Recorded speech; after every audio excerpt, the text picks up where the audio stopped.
जैसे फूल बिन सूनी बगिया, बिन बिटिया आंगन सूना, बिन बिटिया आंगन सूना, बिन बिटिया आंगन सूना। अगर उसे कुछ हो गया तो उसकी मौत के जिम्मेदार और उसके बच्चों के अनाथ होने के जिम्मेदार भी आप ही होंगे बाबूजी। चुप रहो। हमें जो करना था हमने किया, और तुम लोगों को हमें सिखाने की जरूरत नहीं है कि क्या सही है और क्या गलत। लेकिन उन्होंने जहर पिया क्यों? इसके जिम्मेदार ठाकुर मानसिंह हैं।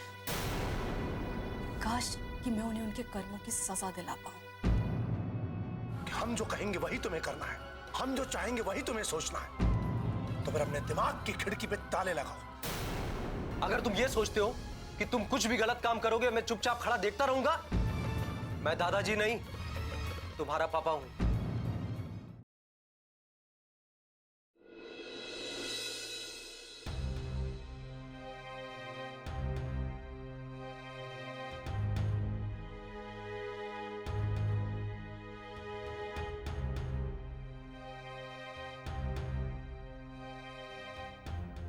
क्या बात है, ऐसे परेशान क्यों घूम रहे हैं? वो रहने दो वसुंधरा, तुम्हें कुछ बताऊंगा तो तुम बात का बतंगड़ बना दोगी। अभी जैसे आप बताएंगे नहीं तो मुझे पता नहीं चलेगा। अपराजिता की रजिस्ट्री के बारे में परेशान है ना? एक बात बताऊं तुम्हें वसुंधरा, चाहे तुम अपराजिता को जितना चाहे कोस लो, लेकिन उसकी हर बात का पूरा पूरा ध्यान रहता है तुम्हें। लो आगे। लक्ष्मी क्या हुआ लेटर का? मत पूछिए बाबूजी, वो हुआ है जो हम और आप कभी सोच भी नहीं सकते। समधी जी ने कुछ किया? मानसिंह? मानसिंह लेटर का क्या करेगा? नहीं बाबूजी, माँ बिल्कुल सही कह रही हैं। अनु के दादाजी ने ये लेटर अपने पास रख लिया था।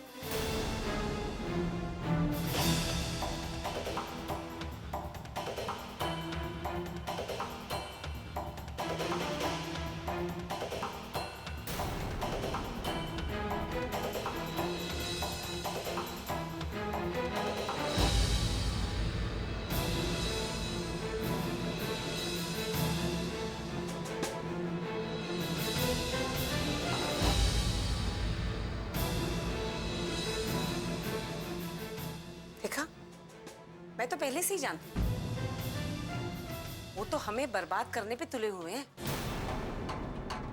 एक मौका मिला नहीं कि बस। अजीब खपती इंसान, कुछ करने के पहले सोचता ही नहीं।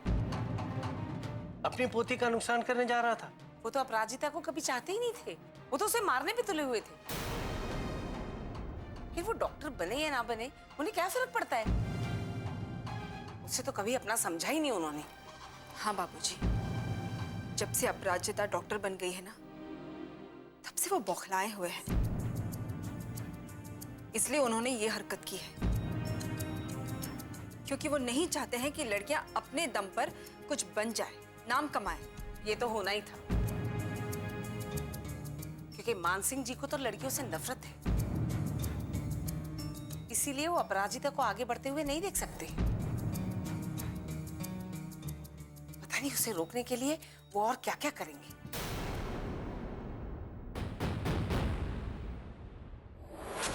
मैं घर कब जाऊंगी? ये तो आपको डॉक्टर ही बताएंगी। मेरे बच्चे अकेले हैं वहाँ, पता नहीं कैसे होंगे। मुझे घर जाना है। अब आपको आपके घर की याद आ रही है, बच्चों की चिंता हो रही है। उस वक्त क्या हुआ था जब आपने जहर पिया था? तब उनके बारे में नहीं सोचा था? कौन माँ चाहेगी अपने बच्चे को अनाथ देखना? ऐसी कौन सी माँ होगी जो अपने ही बच्चे को अपने हाथों जहर देगी? लेकिन ठाकुर साहब ने मेरे सामने कोई रास्ता ही नहीं छोड़ा था। खुद भूखों तिल तिल मरती और अपने बच्चे को भी पल पल बिलखता देखती। हजार मौत मरने से तो अच्छा है मैंने सोचा कि एक ही पल में सारा खेल खत्म हो जाए। जब हम जिंदा ही नहीं रहेंगे तो ये संघर्ष का कारण ही खत्म हो जाएगा। देखिए, ऐसा नहीं होता। आत्महत्या करना मुश्किलों का हल नहीं है। जो लोग खुदकुशी करते हैं वो लोग बहुत स्वार्थी होते हैं, क्योंकि वो उन लोगों के बारे में नहीं सोचते जो उनके जाने के बाद उनके पीछे रह जाते हैं। ऐसे जीने का क्या मतलब है डॉक्टर साहिबा, जहाँ दुख, परेशानी और मुश्किलों के सिवा कुछ नहीं है। भगवान ने कितना बड़ा अन्याय किया है हमारे साथ। मेरे पति को छीन लिया, और तो और वो जमीन जो हमारा जीने का एकमात्र सहारा थी, वो भी ठाकुर साहब ने अपने कब्जे में कर लिया। फिर किसके सहारे जीते हम इस दुनिया में हम लोग? देखिए, अगर आप ऐसे गलत सोचेंगी तो कुछ भी सही नहीं लगेगा। भगवान ने जो हमें जीवन दिया है, हमें उसका सम्मान करना चाहिए। और जिस अन्याय की बात आप कर रही हैं, वो अन्याय भगवान ने नहीं बल्कि ठाकुर साहब ने किया है। अगर कोई आप पर अन्याय कर रहा है, अत्याचार कर रहा है, तो आपको कानून का सहारा लेना चाहिए। पुलिस आप लोगों की मदद के लिए है। अगर आप लोग शिकायत नहीं करेंगे तो वो लोग आपकी मदद कैसे करेंगे? और कब तक आप लोग ऐसे घुट-घुट कर जिएंगे? डॉक्टर, मेल वार्ड में पेशेंट की तबीयत बहुत खराब हो गई है, प्लीज जल्दी चलिए। मैं आती हूँ। मेरी बात याद रखिएगा, अपने आप को कमजोर मत समझिएगा, समस्याओं का डटकर सामना कीजिएगा। याद रखना।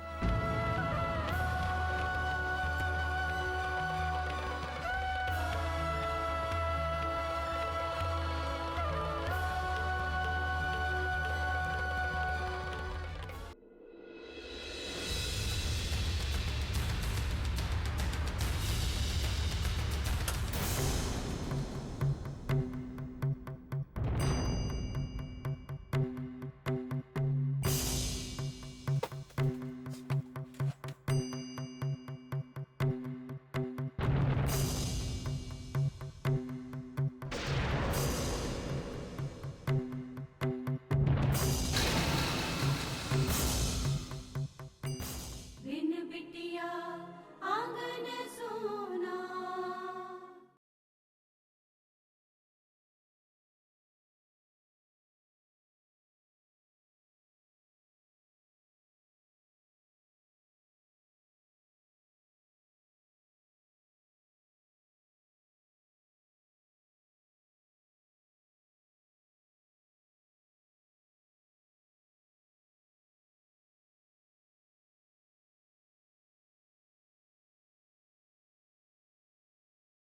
बिन बिटिया आंगन सोना।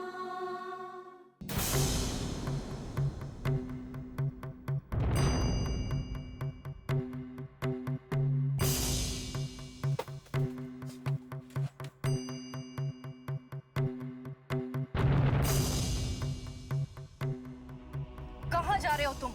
तुमसे मतलब है, इसीलिए पूछ रही हूँ। तुम अपने दादाजी के साथ उस विधवा के घर गए थे और तुमने उसे धमकाया और जबरदस्ती उसकी जमीन अपने नाम करवा ली।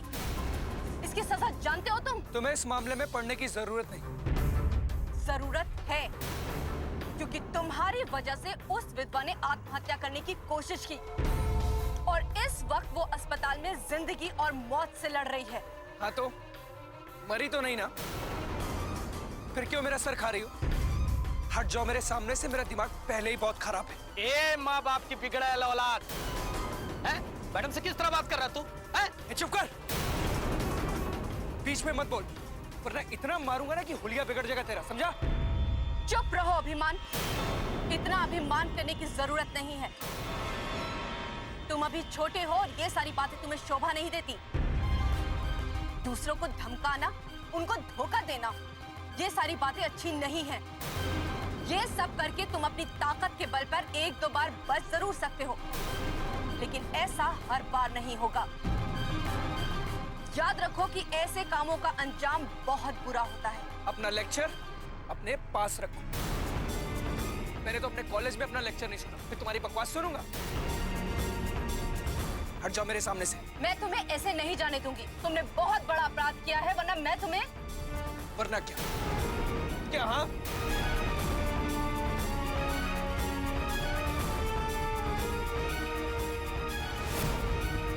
खबरदार, रिवॉल्वर वहीं रखना, वरना यही गोली मार दूंगा। रिवॉल्वर नीचे करो अभिमान। बहुत होशियार बन रही थी ना, मैंने पहले ही कहा था मेरा दिमाग मत खराब करो। मेरा दिमाग पहले से ही बहुत खराब है, अब भुगतो। पगला क्या हो क्या तू? एक जुर्म पहले कर चुके हो, दोबारा फिर करने का इरादा है क्या? तू चुप कर। देखो गोली मत मारना, मैं कहता हूँ देख पुलिस वाले पे गोली मारने की पुलिस वाले की तो मालूम है। मैं कहता हूँ मुझे, मैं कहती हूँ रुक जाओ तुम दोनों।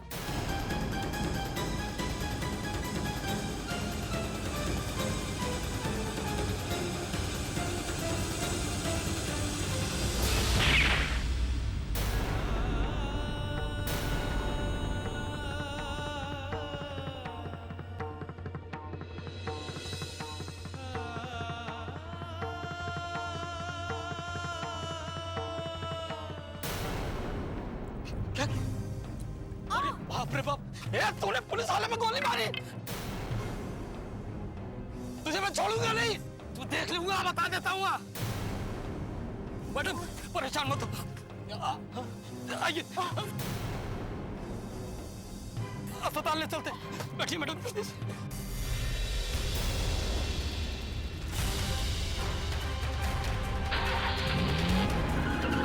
चलो जल्दी स्टार्ट करो।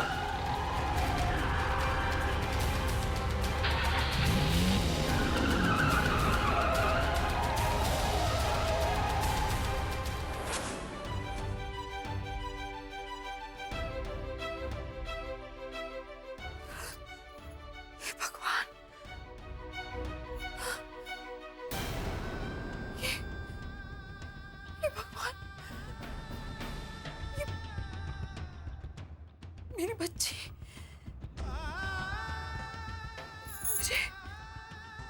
मुझे ऐसा क्यों लग रहा है जैसे जैसे मेरी बच्ची, मेरी अनु। नहीं नहीं, हे भगवान, मेरी बच्ची की रक्षा करना भगवान, मेरी बच्ची की रक्षा करना।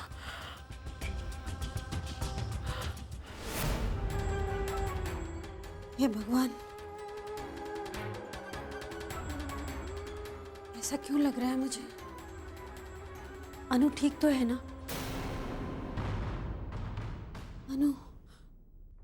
अनु को कुछ नहीं, नहीं, कुछ नहीं हो सकता। अनु को कुछ नहीं हो सकता, कुछ नहीं हो सकता अनु को। हट जाओ सामने से, खबरदार, होशियार, पेशेंट की इमरजेंसी कभी हो रही है। अरे डॉक्टर साहब, इनको देखिए क्या हो गया। अनुष्का जी, आप क्या हुआ आपको? अरे इनकी बाह में साक्षात गोली घुस गई है, ये देखिए। ओह माय गॉड, लगता है बहुत खून बह गया। आप मेरे साथ अंदर चलिए। अरे ऐसे कैसे जाएंगे, स्ट्रेचर में वही है ना। अरे श्रीराम, मैं ठीक हूँ। अरे मैडम, आपको गोली लगी, आप पैदल कैसे जाएंगे? श्रीराम, गोली मेरे हाथ में लगी है, पैर में नहीं, मैं चल सकती हूँ। ओह सॉरी, मैं तो भूल ही गया। कोई बात नहीं, आप पैदल चलिए। अनुष्का जी, बहुत दर्द हो रहा है, आप मेरे साथ अंदर चलिए। हाँ, लेकिन ये पैदल, हाँ लेकिन पैदल ही तो आए, स्ट्रेचर पर क्यों जाएंगे? बिन बिटिया आंगन सोना।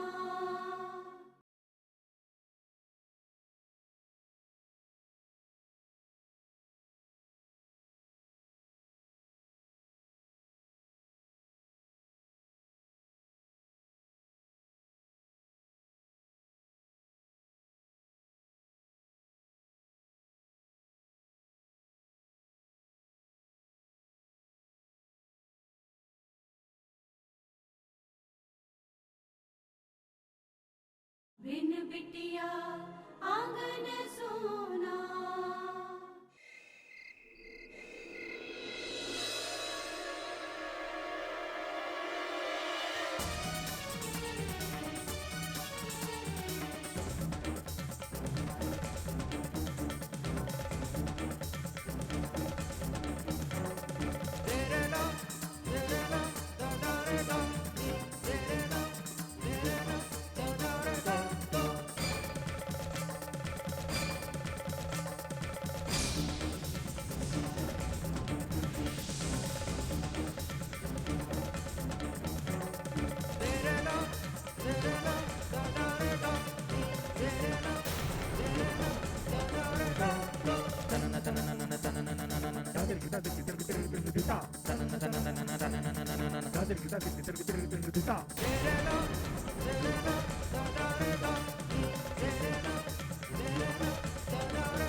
अभी बेटा हाँ? क्या हुआ? कुछ नहीं। उस वक्त तूने पापा से गुस्से में क्या क्या कह दिया? इतना गुस्सा अच्छी बात नहीं है अभिमान। आजा चल, चलकर माफी मांग ले। आजा। क्या है माँ? क्यों मेरे पीछे पड़ी? कुछ देर के लिए मुझे अकेला क्यों नहीं छोड़ देती? अरे मैंने कहा ना, जाओ यहाँ से। मेरे सर पर क्यों खड़ी हो? ये तुम किस तरह बात कर रहे हो अभिमान? उस वक्त पापा नाराज थे, इसलिए गुस्से में तुम्हें कुछ कह दिया। लेकिन इसका मतलब ये तो नहीं कि तू उनसे नाराज ही रहे। आपकी प्रॉब्लम क्या है माँ? बेटा मैं तो मैंने कहा ना, जाइए आप यहाँ से।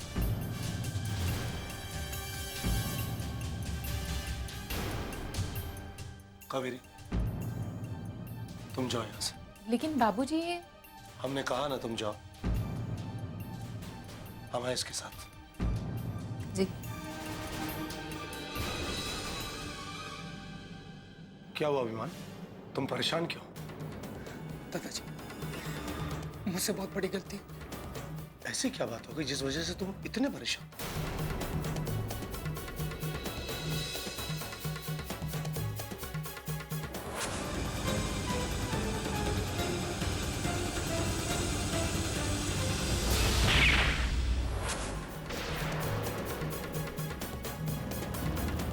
दादाजी, अब क्या होगा दादाजी? तुम परेशान मत हो, हम सब संभाल लेंगे। लेकिन दादाजी, वो मुझसे पहले से ही चिढ़ी हुई है। वो जरूर कोई ना कोई बड़ा बखेड़ा खड़ा करेगी। हमने कहा ना, हम संभाल लेंगे। हाँ, तुम एक काम करो बेटा, कुछ दिनों के लिए बाहर चले जाओ। पीठ पीछे जो भी होगा हम देख लेंगे। हाँ, और रही बात उस लड़की की, तो परेशान मत हो। हमारे रहते वो तुम्हारा कुछ नहीं बिगाड़ पाएगी। कुछ नहीं बिगाड़ पाएगी वो तुम्हारा।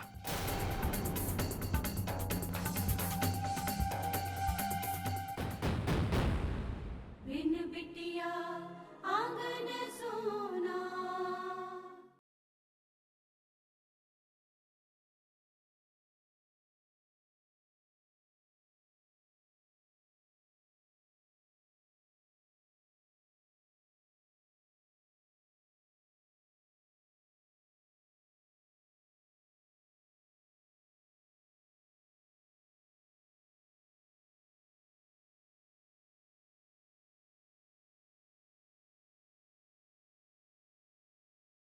बिन बिटिया आंगन सोना।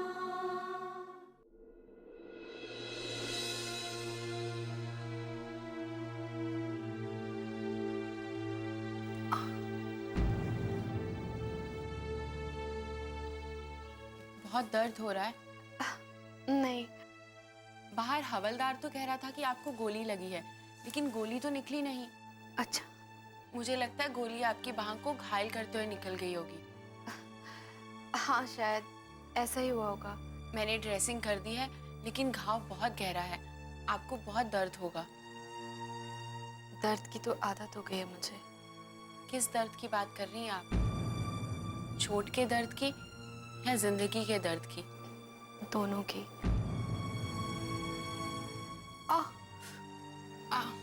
मैं आपको इंजेक्शन लगा देती हूँ, जिससे आपका दर्द भी कम हो जाएगा और आपको अच्छे से नींद भी आ जाएगी। कौन सा दर्द कम हो जाएगा डॉक्टर? जिंदगी का या इस घाव का? फिलहाल तो इस घाव का। जिंदगी का दर्द तो जाते जाते ही जाएगा। क्या हुआ? कुछ नहीं, मैं आपको इंजेक्शन लगा देती हूँ। आपको इंजेक्शन से डर तो नहीं लगता? नहीं, नॉट एट ऑल, बल्कि इंजेक्शन मुझसे घबराता है। अच्छा,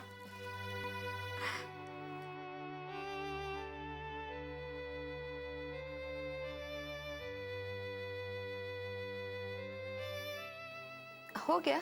हाँ। अरे पता ही नहीं चला। Well, thank you so much. अरे क्यों उठ रही हैं? कहाँ जा रही हैं आप? घर, और कहाँ? आज रात को आप घर नहीं जा सकती, आपको यहीं रुकना होगा। आपको इंजेक्शन लगाया है। अरे नहीं, मैं यहाँ नहीं रुक सकती। तो ठीक है, मैं आपके मम्मा पापा को यहाँ बुला लेती हूँ, वो आके ले जाएंगे आपको। अरे नहीं, उन्हें तो प्लीज कुछ भी मत बताइएगा मेरे बारे में, वो बिना बात के परेशान हो जाएंगे। अगर ऐसी बात है तो आज आप यहीं पर रुक जाइए।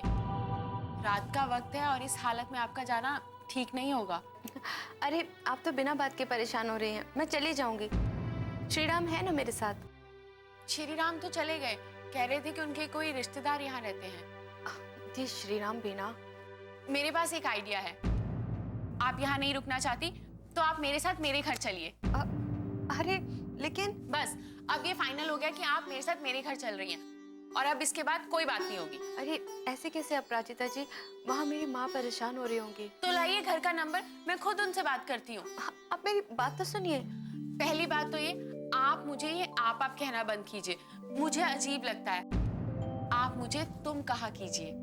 लेकिन आप भी तो मुझे, मेरा मतलब है तुम भी तो मुझे आप कहती हो। मैं कह सकती हूँ लेकिन आप मुझे तुम कहिए।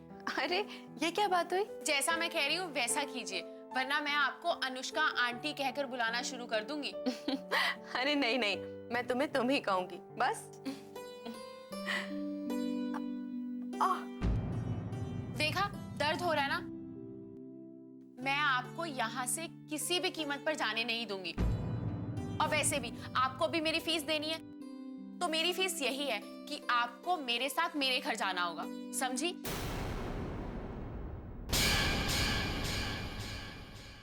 अनु को फोन नहीं किया? किया था बाबा, उसका फोन एंगेज जा रहा है। थाने में लगा कर देखा? नहीं, वहाँ नहीं किया।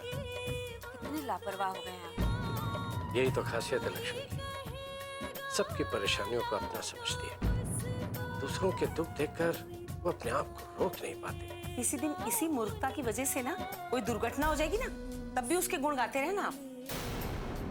सॉरी अनुष्का। आप मुझे अनु ही कहिए, अच्छा लगता है। थक गई हूँ मैं तुम दोनों से। अरे पहले तो सिर्फ लक्ष्मी की आदत थी, लेकिन अब तुम भी सड़क से लोगों को उठाकर लाने लगी।